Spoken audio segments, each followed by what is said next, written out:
સુરતના સારોલી પોલીસ મથકની હદમાં લગ્ન પ્રસંગે પાર્ટી પ્લોટમાં સોનાના દાગીના અને રોકડની ચોરી થઈ હોય જે અંગે બળવંત હડિયાએ સારોલી પોલીસ મથકે ફરિયાદ નોંધાવતા સારોલી પોલીસની ટીમે તપાસ હાથ ધરી હતી, જેમાં આરોપી મધ્યપ્રદેશનો હોવાનું સામે આવતા સારોલી પોલીસની એક ટીમ મધ્યપ્રદેશના રાજગઢ ખાતે પહોંચી હતી અને આરોપીનો ગામ ગુનેગારોથી ભરેલો હોય સારોલી પોલીસે સ્થાનિક પોલીસ સાથે મળી આર્મી યુનિફોર્મમાં વહેલી સવારે આરોપી ઊંઘતો હતો ત્યારે જ તેને ઝડપી લીધો અને સુરત લાવી આરોપી પાસેથી તમામ મુદ્દામાલ કબજે કર્યો।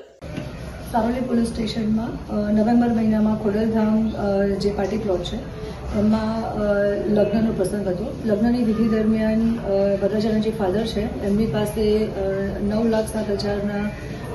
કેશ અને સોનાના દાગીના સાથેનો જે મુદ્દામાલ હતો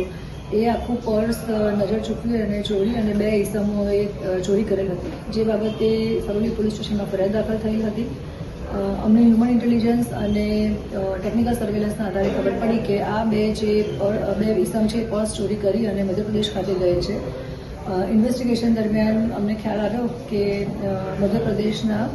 રાજગઢ જિલ્લાના બોડા પોલીસ સ્ટેશનનું જે કડિયા ગામ છે એમાં 2 ઇસમ છે, 2 આરોપી, જેનું નામ છે અરુણ ઉમેશ કુમાર કડિયા અને બીજો છે માનવ કડિયા, ઉંમર વર્ષ 21, જેઓએ બંને ભેગા થઈ અને આ પર્સ લઈ મોડસ ઓપરેન્ડી વાપરી અને અગાઉ પણ આવા ગુનાઓ આશરેલ છે, જે ત્રણ ગુના ત્યાં મધ્યપ્રદેશના પોલીસ સ્ટેશનમાં દાખલ થયેલા છે ગુનાઓ। આ આરોપી અને તમામ મુદ્દામાલ સાથે સારોલી પોલીસ સ્ટેશન